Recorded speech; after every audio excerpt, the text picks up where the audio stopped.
Alright, so hello, I'm Tony, and it seems that I'm going to be doing a Q&A, so let's see how that goes. I have some questions, not as many as I would like, so we're going to get to those. Hopefully you came to my channel, or at least this video, with an open mind, and hopefully you get some entertainment out of this, or something, Alright, so the first question is, what is it like having gender dysphoria in a regular day? It really sucks. Like, horribly. It's not fun. Every time I get misgendered, I die inside. Pretty legitimately. It just adds to different issues that I already have. Brings my mood down and everything.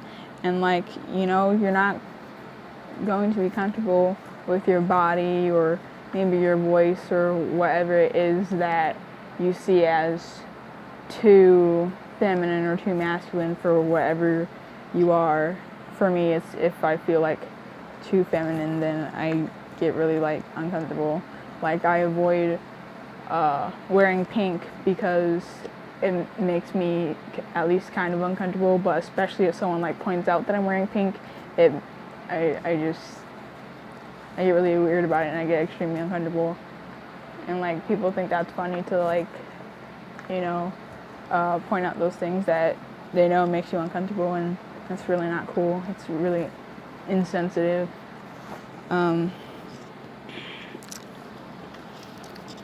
But there are a lot of issues that surround having gender dysphoria.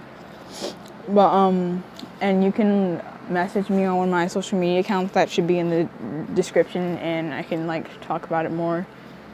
The second question is, what advice would you give to other people who may deal with it?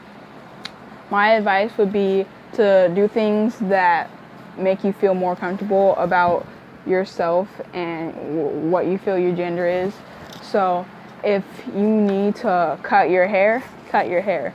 If you need, make it look nice though. If you need to grow your hair out, grow out your hair. If you need to get some tattoos, do that.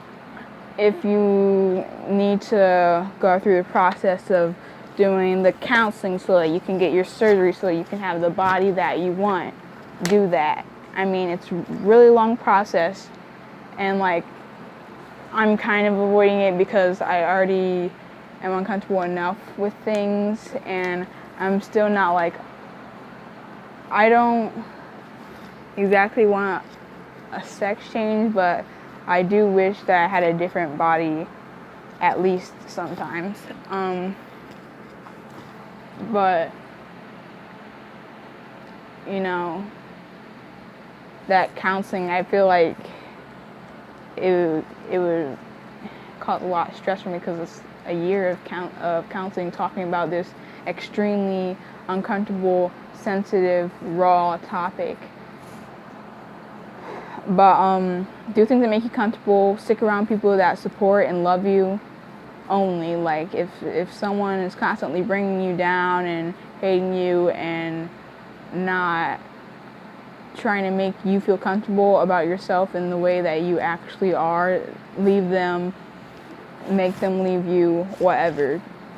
You don't need toxic people. The third question is, what's your favorite breed of dog and why? Husky. And it's because they're really close to wolves, and I really love wolves, and huge dogs that are that beautiful and amazing and protective. It's just, yes, huskies. I love many animals, but for favorite breed of dog.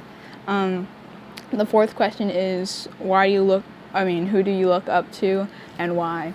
I look up to a number of people, and I may get judged, but keep your negative comments to yourself. But Justin Bieber, because he's made it a long way.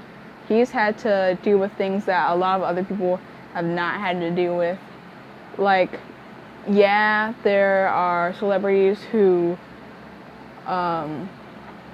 made it big when they were younger, and then, you know, they continue to do well and everything with cameras always in their faces. But he's like one of those top people, and it's been a good 7 years.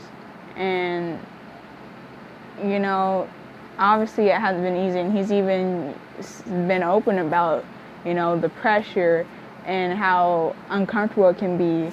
And, you know, think about the song She Don't Like the Lights and like stuff like that, which, you know, to be honest, in that song, whoever the chick was supposed to be or whomever that was the subject was pretty selfish, because, you know, they knew what they were getting into. Even, you know, like you at least kind of knew, you know. Don't sign up for it if you're not ready. But yeah, and he's still doing really well. He said he was going to quit doing music. I knew he wasn't. You know, he's still doing music, working on an album right now. Got a bunch of unreleased songs, selling plenty of merch, you know, still out there. Still got cameras in his face all the time. Paparazzi always bothering him, you know. And like,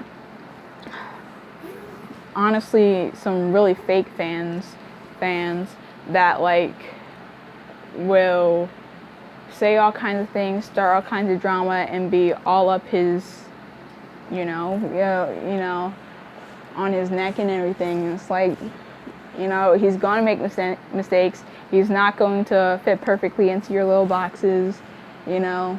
He's not going to marry just anyone, you know. It's just, you know, let him live his life. He's an adult. He's about to be freaking 24, yeah. That should be right. I'm not good with ages and stuff. You know, he's like 5 years older than me. Yeah, he'll be 24. Okay. But like,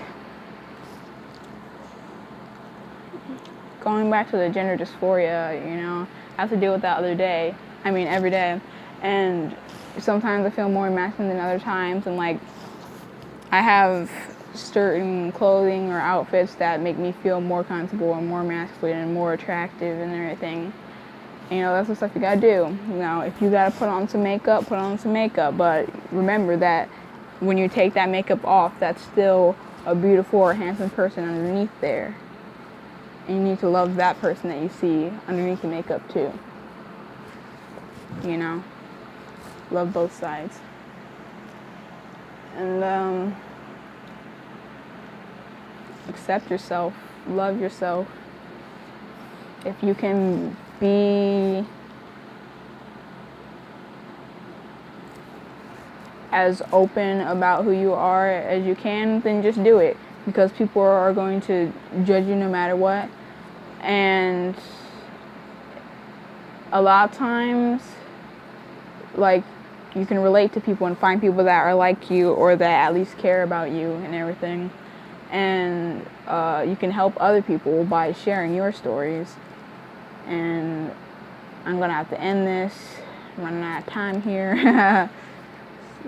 Thank you for listening.